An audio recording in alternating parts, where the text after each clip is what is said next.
Well now, a huge welcome to you to my channel, The Magic of Java. This is my fourth book in the series, and this is called The Phoenix and the Creatures of Darkness. Now I want to emphasise that this is a novel, and only a novel. Yes, it is based on real people, even some celebrities, and real events. But I need to apologise to you if you feel you've identified yourself, because that was never my intention. The intention is for this simply to be a novel, an entertainment for you. The Kingdom of God. I've recently come across the theory that narcissists target super empaths like myself to prevent us from becoming healers and in redressing karma. And now I'm not sure of this theory, not least as it seems to come from normative views on life and religion, which reduce everything to a battle between good and evil. Nevertheless, this does feel like a description of exactly what has happened to me. Then, of course, for some months I've been praying for Made's eldest brother and his family to redress their bad karma, and whilst doing little, have identified a potential bad karma surrounding my family in the slave trade. Certainly the dark night of the soul and finding the light would also belong to this binary understanding. Maybe I should explain about my own attitudes towards ethnicity. Growing up in and around Shrewsbury in the 1960s, I was a teenager before I can recall seeing a person of colour, who may have been Charlie Williams on The Comedians in 1971. Indeed, the first black person I can recall was somebody who blacked up at Shrewsbury Carnival, and I can remember asking my father, why was that person black? I've always categorised everything spatially, and this does lead to an over-reliance on culture and place of origin in looking at people, which within contemporary moral codes can be misconstrued as racist. As an academic, I was talked into arranging a seminar on equal opportunities, which went completely wrong. Only now do I realise that a narcissist member of the audience had caused me a problem. Following the incident, I gave the equalities gender a wide berth in my career and as an educator and research, despite being naturally drawn to it. Years later, when doing some training on research techniques, I was accused of racism by a black female participant. But I was shocked to my core. Not only could nothing be further from the truth, but I'd always prided myself in my anti-racism stance. In my teens, I'd become a great fan of black music and had a black girlfriend. Yes, I did focus too much on culture, but it was never racist. Indeed, I used to DJ on WWOZ in New Orleans, then an all-black radio station. I now understand such negative interactions to be narcissistic virtual signaling, exploiting my empathetic self-questioning. So many of these interactions, when I've failed as an empath to identify what is really happening, I now understand to be a reflection of how I was being manipulated. This is a process which seems to be dominant within what is now being incorrectly labelled as cultural Marxism. It's not Marxism, but another indication of how psychopathic thinking and conspiracies have destroyed the old left. And of course, that was the purpose of it.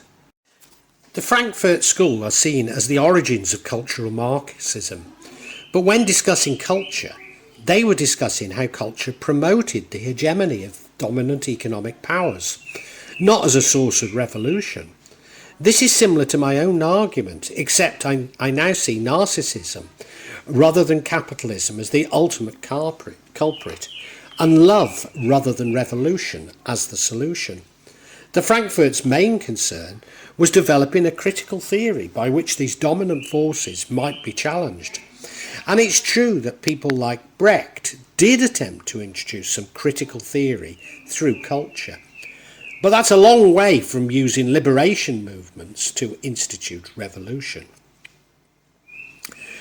Real life is becoming indistinguishable from the movies.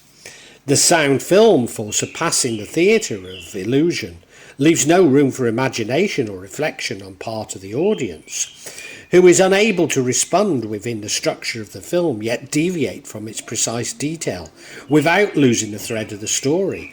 Hence the film forces its victims to equate it directly with reality.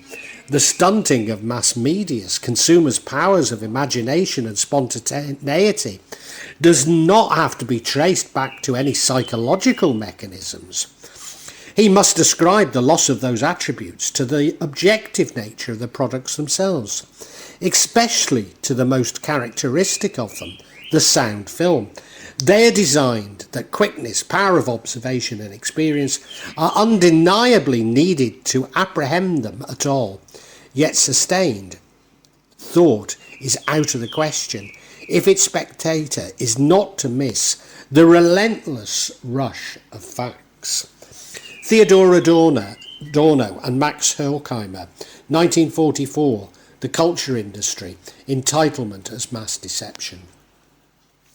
But of course, this is all a part of the Vampire Castle, which has produced virtual signaling and led me to so often find myself bedfellows with the right. Or as Adam Curtis put it in an interview on Chapo House Trap, one of the things that the left has problems with is, how do you herd a bunch of narcissistic piglets? Do you, the left, really want change, or just want to tinker with it?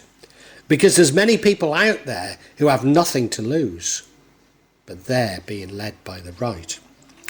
Over the last 30 years, maybe longer, my life has been dominated by narcissistic abuse, with new narcissists cropping up even more regularly than they are discarded.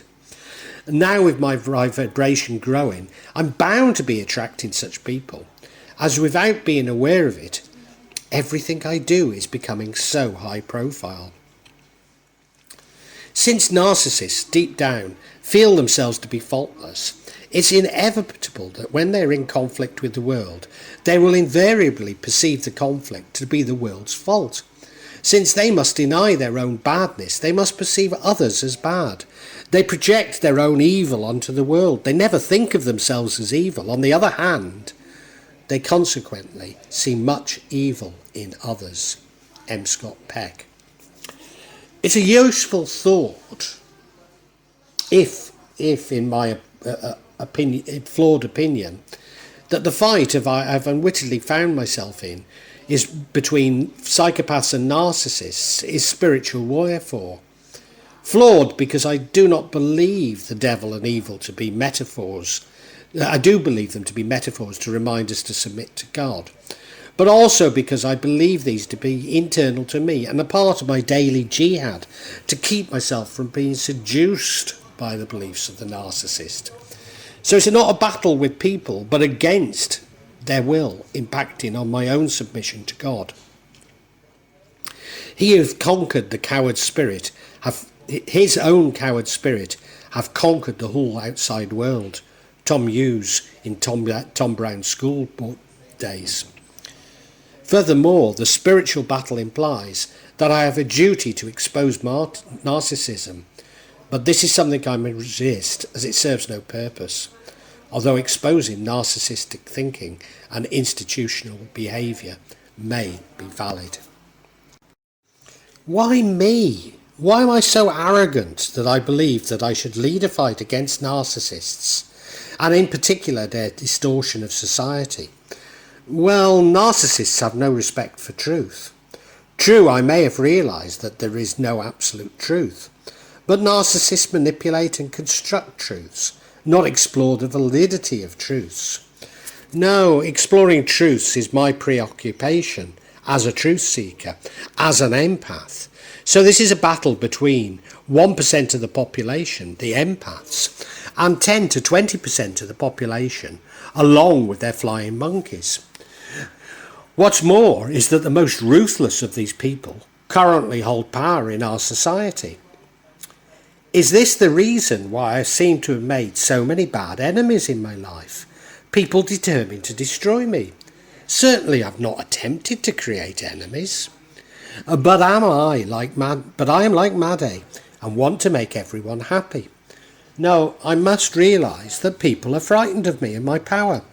Not that I've ever felt powerful, but to a narcissist who is full of self-hate, there is something about empaths which creates panic in them. That's how I must conduct my fight, by being natural, seeking truth and espousing love. No sinking into the tactics of the narcissist, as so many have goaded me to do. I'd previously believed such beliefs and acting on them to be a sign of a spirit or jinn possession, and I continue to find this a more resilient metaphor than satanic possession or evil. Indeed, I've witnessed and have had spirits removed from me through Ruqyah, so I cannot completely dismiss it. Certainly the way the narcissists feed off the energy of their victims has very strong parallels with how I've considered jinn to feed off the human's emotions. What is the reason why some call the behaviour of some narcissists emotional vampirism? Could narcissists simply be infected by jinn? Maybe, but I'm now more inclined to believe this to be a physical manifestation of what is mental. That what infects us actually just infects our thinking. Nevertheless, all these metaphors are useful in where I now find myself thinking of psychopathy and narcissism. On reflection, aren't we all engaged in this battle? Isn't what we call life and reality really playing out roles that have shaped and directed for us by the psychopath and the narcissist? Why do we believe that God's gifts are scarce and that hoarding them is normal? Or why do we see small pieces of paper and soon to be numbers on our phone as holding any intrinsic value? Why do we believe the greedy and the most dominating to be natural leaders and somehow are betters? Why do we believe that mankind is devious and needs protecting, even punishing from itself? Indeed, at best, only 20% of people fit this description.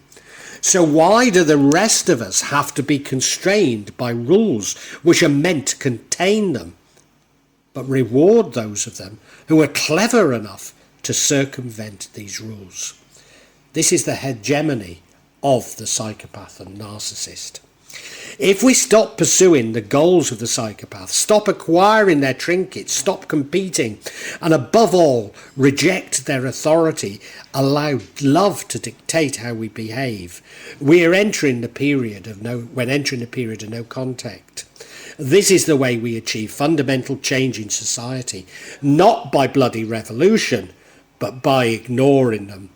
So my metaphor of the game is indeed a metaphor, for if we see life as a game that we ultimately reject, then we do indeed change the rules.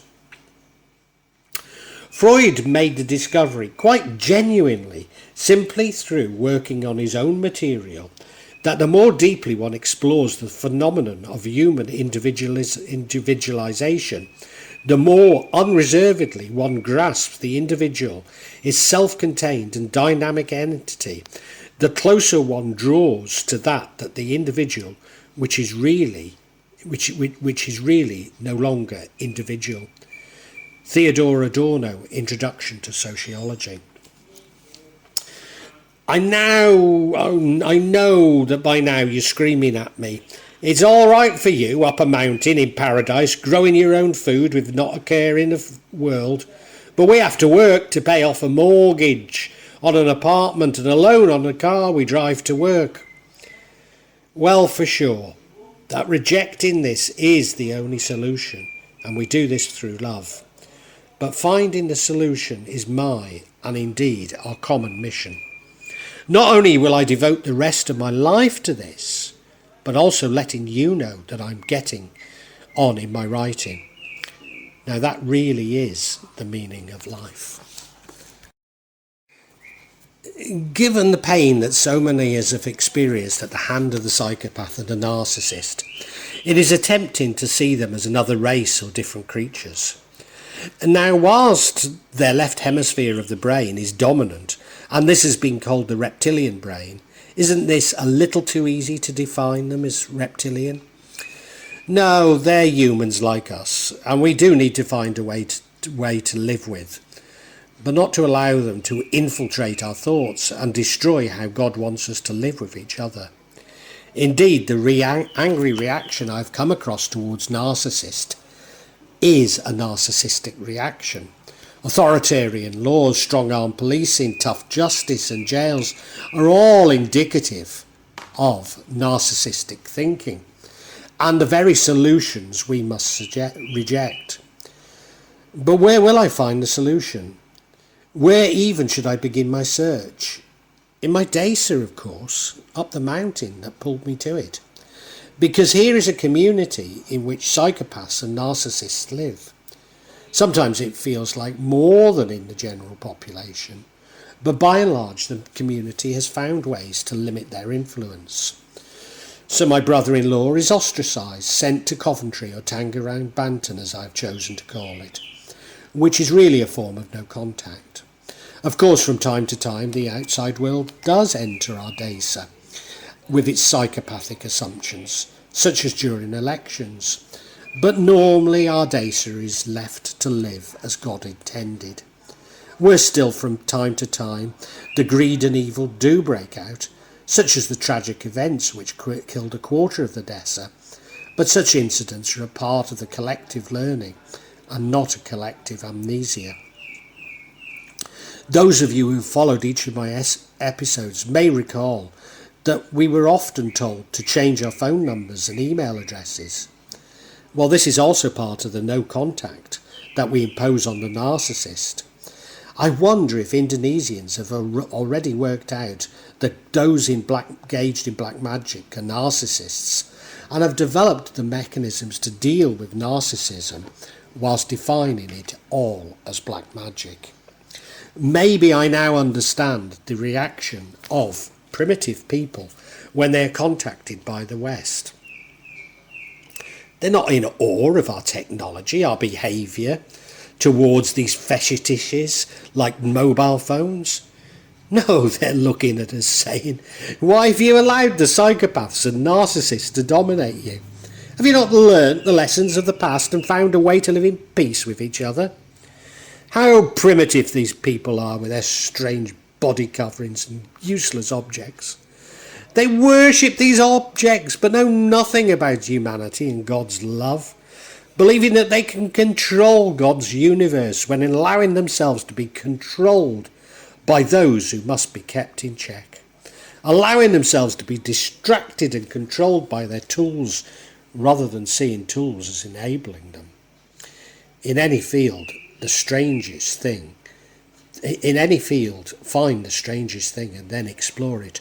John Archibald Wheeler. Now imagine yourself meeting these primitive people.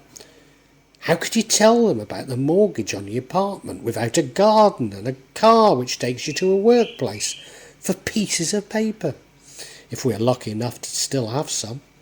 Explain to them about politicians, nations, justice and health. Yes, and thanks to a Gemini, we call them primitive. A message arrived for me only minutes after writing this from a most unlikely source.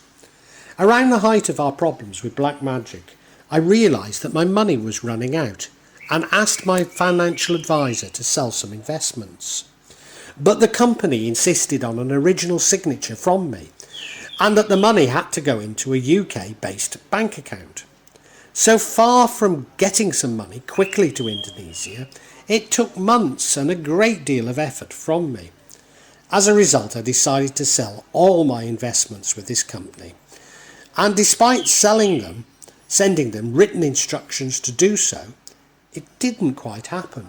And there was a small amount left in my account with them. After years of monthly statements, the company finally wrote to me asking if I wanted to close the account. I'd already asked them to close and provided me with a form to do so. But of course I'm in lockdown and unable to get to a post office. Also, I have no confidence that the form will actually get to them in these troubled times. Certainly neither my mother's Christmas nor birthday cards have reached her. As I thought about the 3 hours it would take me to complete their form and walk to the post office for the $15 I was owed, I realised this to be a microcosm of modern society. Artificial intelligence and robots will replace our jobs. And what will we do with our leisure time?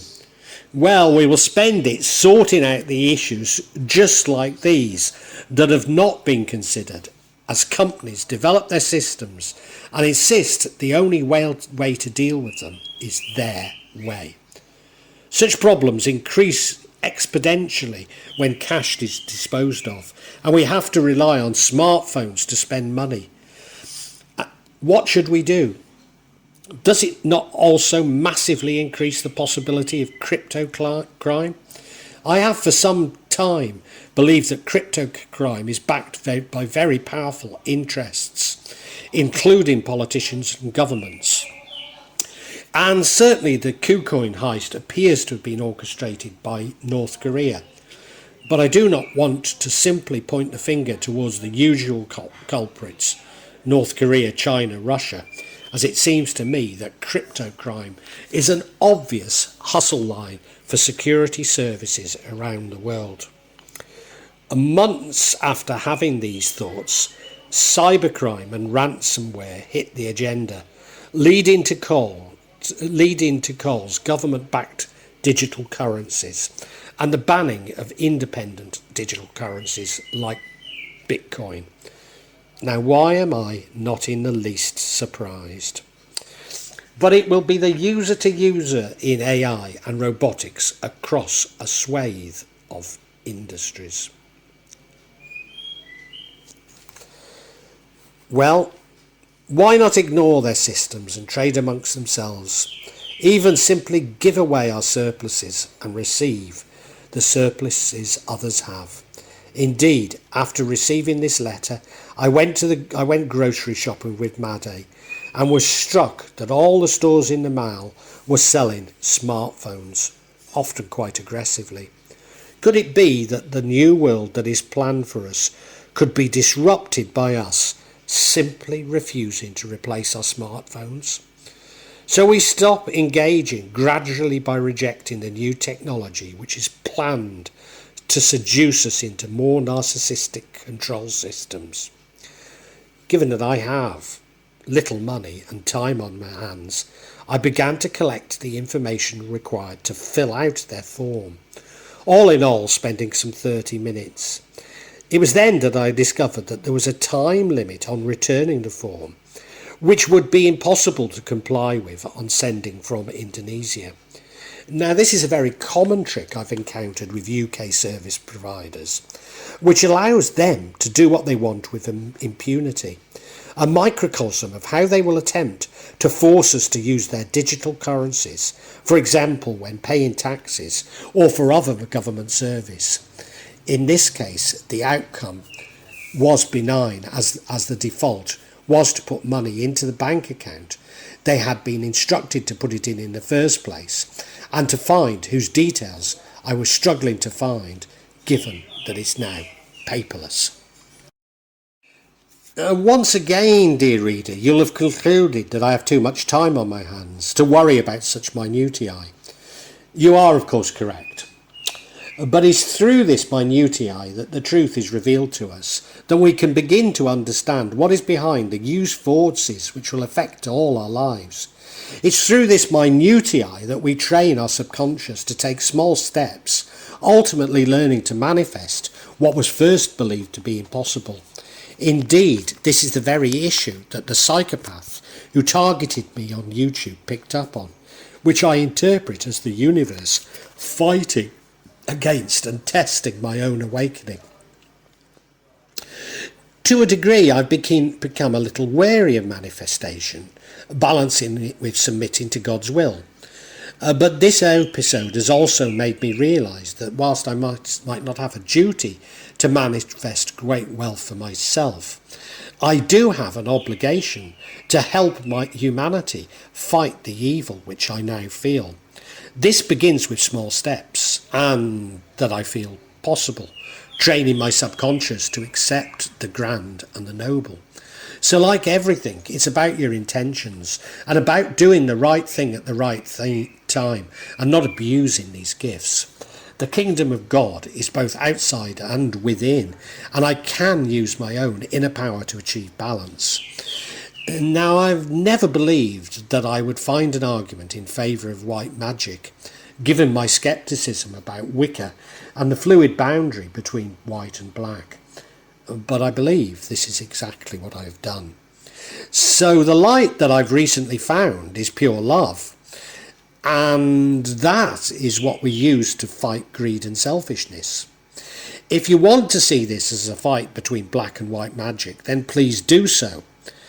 Because I've shocked myself with this revelation and know not how to argue against the inevitable conclusion of my thoughts.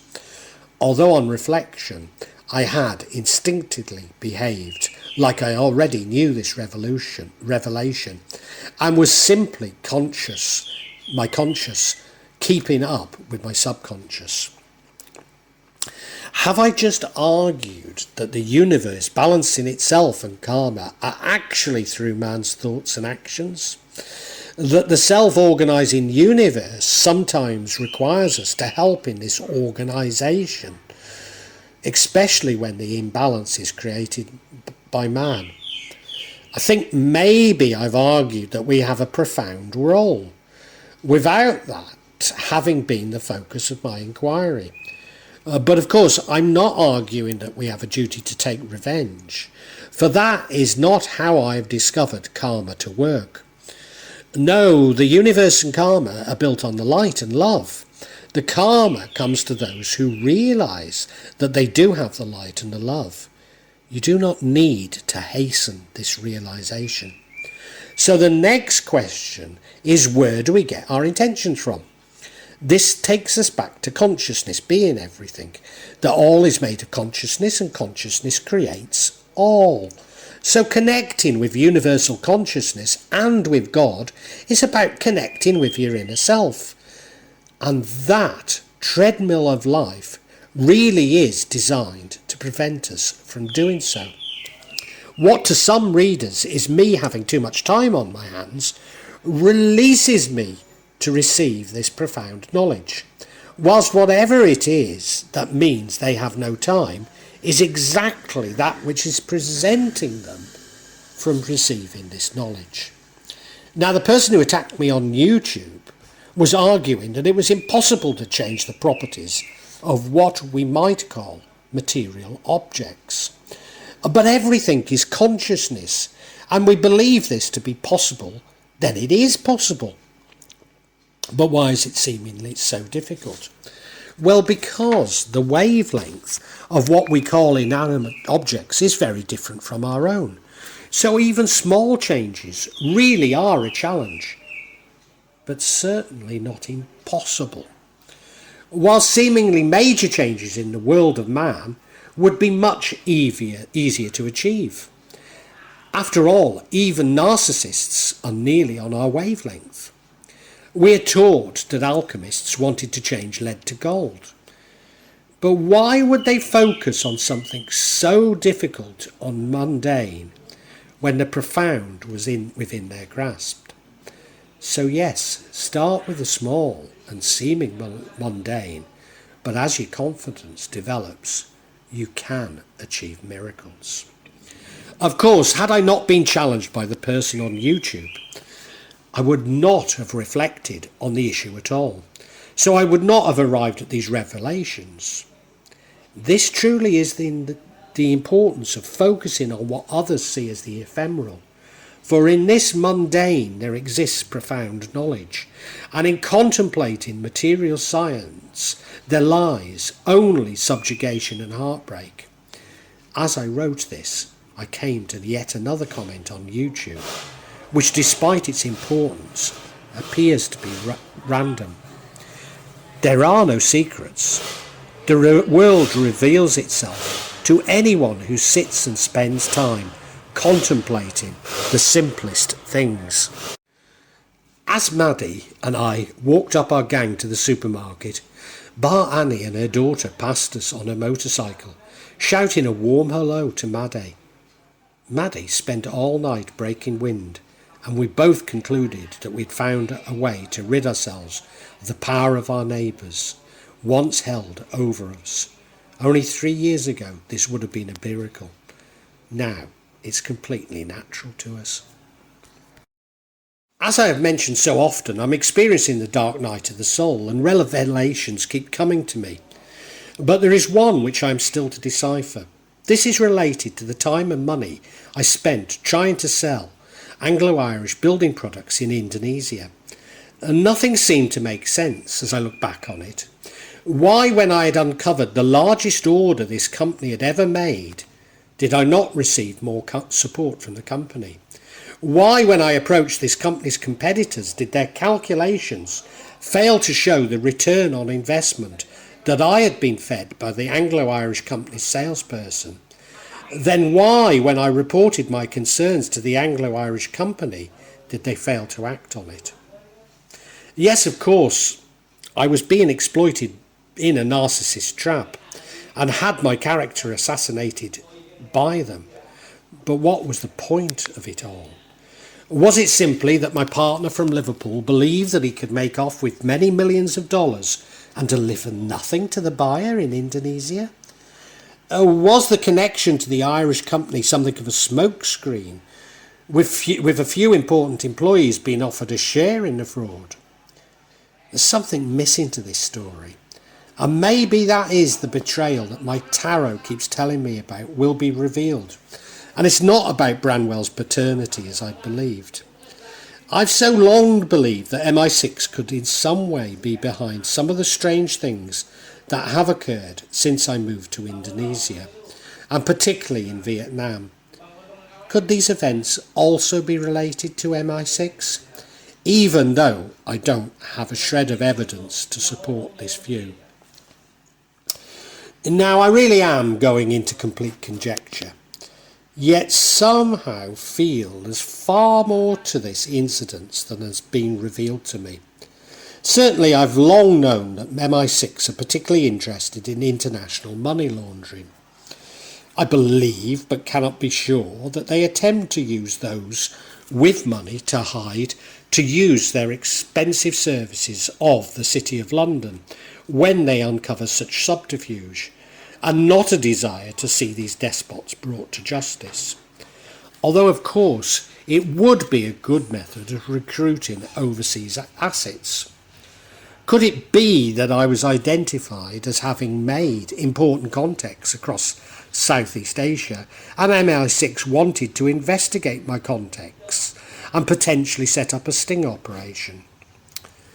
Well, it certainly is far-fetched, but then the incident itself also makes no sense whatsoever. And whenever things make no sense, I have found that I'm being used. Oh, well, I really aren't sure about what happened, nor how to interpret it. But it is yet another of those strange incidents that now play on my mind. As an empath who has been serially abused by narcissists, I'm a truth seeker. But given that so much of my life has been manipulation and lies, I know not what to trust, and yet sometimes I clutch onto the fanciful when the more mundane but sinister explanations are likely. On reflection, of course, it is about Branwell and his mother. And his mother had used him to drain me of my money. The real problem with Branwell is that I'm unable to believe anything he tells me. Certainly since becoming a teenager, he lies more than he tells the truth. So has he really sold his passport and bank details, etc., etc.? Maybe this goes even further back, as he always claimed to have no recollection of visiting the US, Cuba, China, etc., where we took him as a child and teenager. So it is not so much Branwell's betrayal that I'm unable to forgive. It is that I simply cannot believe him, even if he were to make a confession to me. I'm getting the message to cut somebody out of my feelings, and I need to do this to move on. Indeed, to receive the blessings of the universe, I need to make space. So reluctantly, I must forget about my own son, as I can never trust him. I remember his birth, and the moment he was born, I was overcome with love for Branwell. So I don't take this decision lightly. No, it feels like losing one of one's own limbs. But the tarot assure me that when I lose emotional family, there's a spiritual family waiting to welcome me. The fact that I believe that MI6 could be the revelation just goes to prove how paranoid I become when I'm being manipulated. Of course, it happens to us all, but as an empath, I know that something is wrong. I look at all areas of my life which don't make sense. Well, that concludes this chapter from my fourth book, The Phoenix and the Creatures of Darkness. And it's actually the final in this series of books. I'm not saying I won't write another book, but I feel this series is now complete. I really hoped you enjoyed it. And now I'm going to add a new chapter every week to this book. So if you want to hear about it, subscribe and hit the bell. Now, I'm not doing particularly well with these eBay, YouTube algorithms. So if you could hit the like button and make some comments, I think it helps me. I hate to ask you for this. I hate it when I hear people coming out with this sort of statement. But the truth is that this has been like a full-time job for the last 4 years of my life. And I'm still a long way off from receiving any money whatsoever for it. So I really do need to, I suppose, beg you. Subscribe, like, make comments. And thank you very much. Thanks.